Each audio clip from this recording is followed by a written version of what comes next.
Salut à tous, j'espère que vous allez bien. Je vous retrouve pour mes lectures du moment. J'ai lu beaucoup. J'espère que vous êtes prêts et c'est parti. Cinder de Marissa Meyer, donc c'est le tome 1 des Chroniques lunaires, dont le troisième et dernier tome, je crois, va sortir très prochainement. C'est une réécriture de Cendrillon, donc une réécriture particulière puisque c'est dans un contexte un peu de science-fiction. J'ai beaucoup aimé ce livre. Donc je vais commencer tout d'abord par les points positifs. Donc comme je vous l'ai dit, j'ai beaucoup aimé. J'ai trouvé que c'était un univers qui était très simple, très simpliste, très simplifié. Pourtant restait pertinent, restait intéressant également. Donc du coup c'est vraiment un livre qui m'a beaucoup plu. J'ai adoré cet univers et finalement, sans faire trop de chichi, l'auteur arrive à faire quand même quelque chose de qui tient la route, on va dire. Les points négatifs maintenant, parce que malheureusement il y en a quelques-uns. Le premier, c'est que c'est hyper prévisible. Donc vous allez me dire, c'est un conte, c'est normal que ce soit prévisible puisqu'on le connaît déjà. Vous avez tout à fait raison. Ce qui est bien, c'est que même si c'est prévisible, finalement ça ne gâche pas la lecture. Ce qui m'a un peu gênée aussi, c'est le côté diplomatique qui est vraiment réduit à son minimum. C'est-à-dire qu'il y a le prince dedans, donc comme dans Cendrillon. Et j'ai l'impression que devenir prince d'un royaume, c'est le truc le plus simple du monde. Enfin, simple dans le sens où on a juste à prendre quelques décisions, on n'a même pas besoin de formation, on peut être prince comme ça, voilà. Mais ça marche pas comme ça, la vie, ça marche pas comme ça, les relations internationales. Mais après je me suis dit, Clélia, ceci n'est pas un manuel de relations internationales, ce n'est pas un manuel de diplomatie, donc c'est normal que ce soit extrêmement simplifié.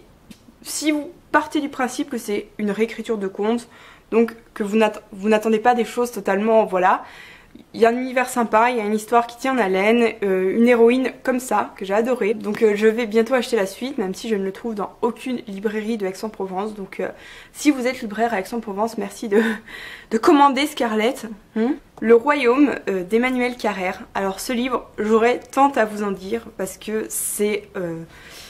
je l'ai lu, il est énorme et il y a vraiment beaucoup à dire. Un livre qui, on pensait, avait toutes les chances d'être présélectionné pour le prix Goncourt de cette année. Il ne l'a pas été, ça a un peu fait scandale. C'est Emmanuel Carrère qui en fait raconte ces 3 années où il a été chrétien. Et donc ça c'est la première partie du livre et ensuite il revient sur les premiers chrétiens et les premiers apôtres. Donc ça parle un peu de Paul et de Luc si vous connaissez un peu l'histoire du christianisme et ça va à peu près jusqu'à l'incendie de Rome, donc en 64 après Jésus-Christ si je me trompe pas. C'est hyper intéressant de ce côté là parce que moi ça m'a appris beaucoup de choses que je ne connaissais pas ou que j'avais oubliées en théologie, en voilà.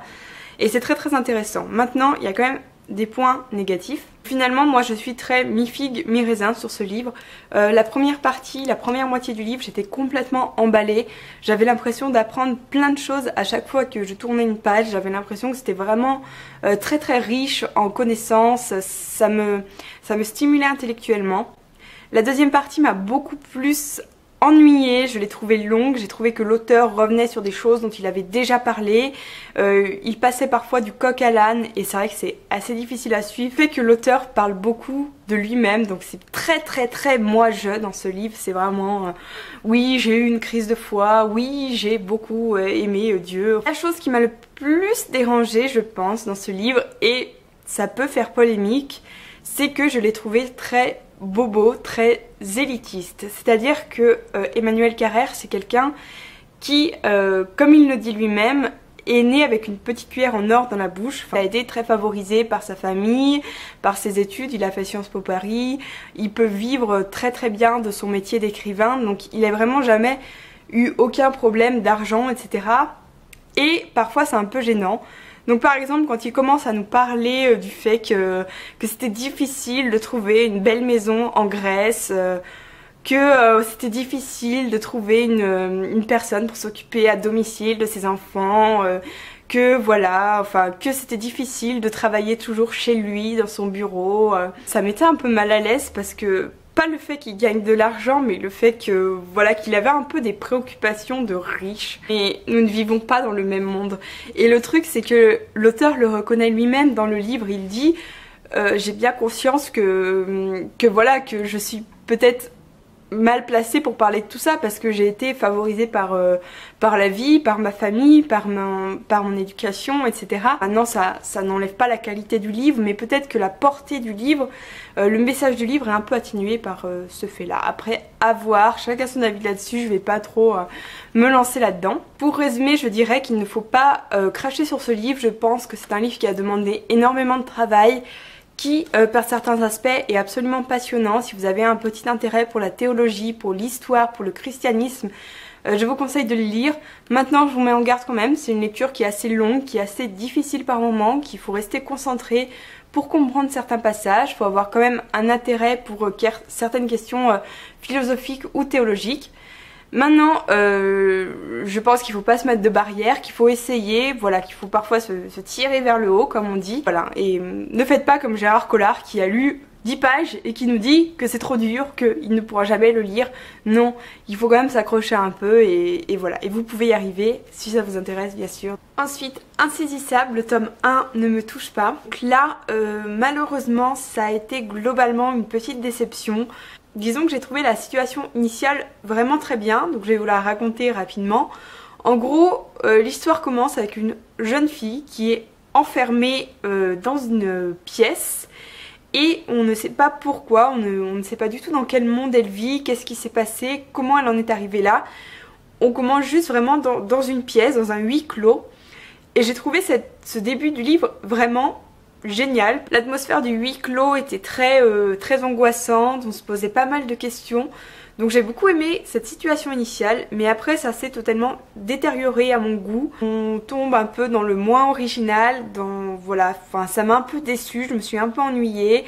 Le héros et l'héroïne m'ont un peu gavé, franchement.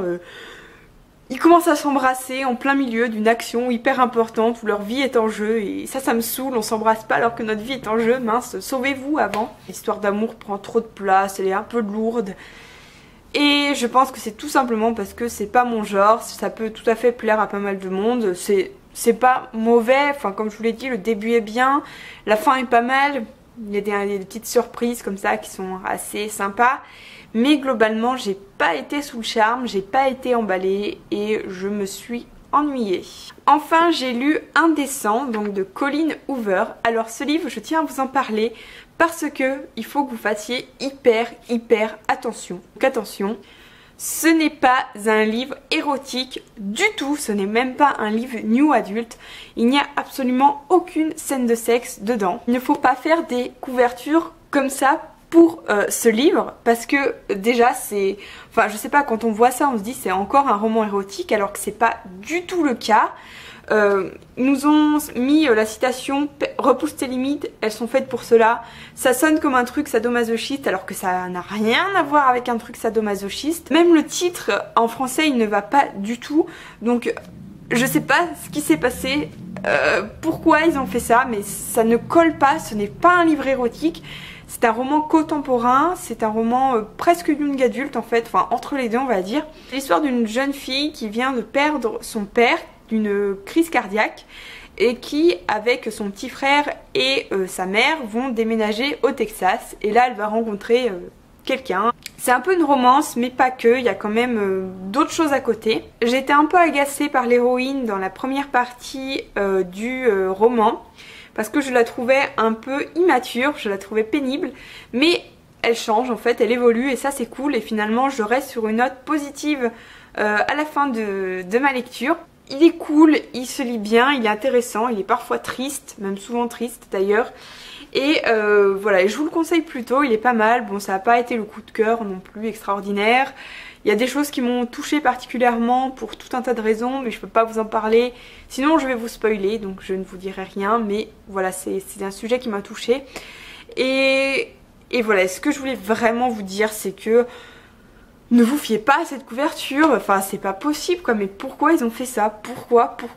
Donc n'achetez pas ça pour avoir des scènes de sexe parce que vous serez déçus. Et pour finir, je suis actuellement en train de lire Les Fiancés de l'hiver, donc le passe-miroir, le tome 1. Je le lis avec mon amie lecture de fan, donc fan, à qui je fais de gros bisous et je vous reparlerai d'elle plus tard. Mais pour l'instant j'adore, j'ai lu que 3 chapitres mais je trouve l'univers hyper original et hyper captivant, donc pour l'instant ça s'annonce très très bien. Voilà pour ces dernières lectures, j'espère avoir été assez claire et ne pas m'être embrouillée. Si vous avez des questions, n'hésitez pas. Si vous avez lu certains de ces livres, n'hésitez pas. Si vous avez quelque chose à me dire, n'hésitez pas. En attendant, je vous souhaite de très très belles lectures et je vous dis à très bientôt pour une nouvelle vidéo. Salut!